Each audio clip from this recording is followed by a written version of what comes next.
إن قارون كان من قوم موسى فبغى عليهم وآتيناه من الكنوز ما إن مفاتحه لتنوء بالعصبة أولي القوة إذ قال له قومه لا تفرح إن الله لا يحب الفرحين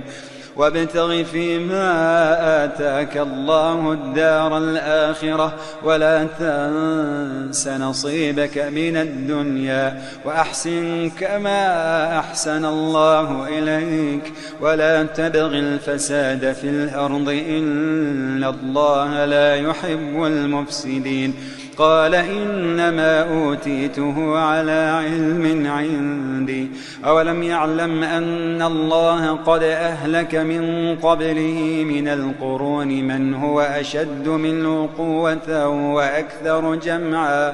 ولا يسأل عن ذنوبهم المجرمون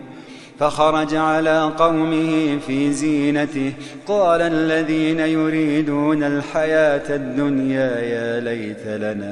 يا ليت لنا مثل ما أوتي قارون إنه لذو حظ عظيم وقال الذين أوتوا العلم ويلكم ثواب الله خير لمن آمن وعمل صالحا ولا يلقاها إلا الصابرون فخسفنا به وبداره الأرض فما كان له من فئة ينصرونه من دون الله وما كان من المنتصرين وأصبح الذين تمنوا مكانه بالأمس يقولون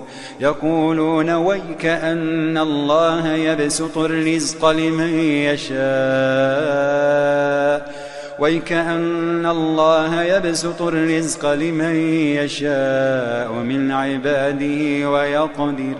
لولا أمن الله علينا لخسف بنا وكأنه لا يفلح الكافرون تلك الدار الآخرة نجعلها للذين لا يريدون علوا في الأرض ولا فسادا والعاقبة للمتقين.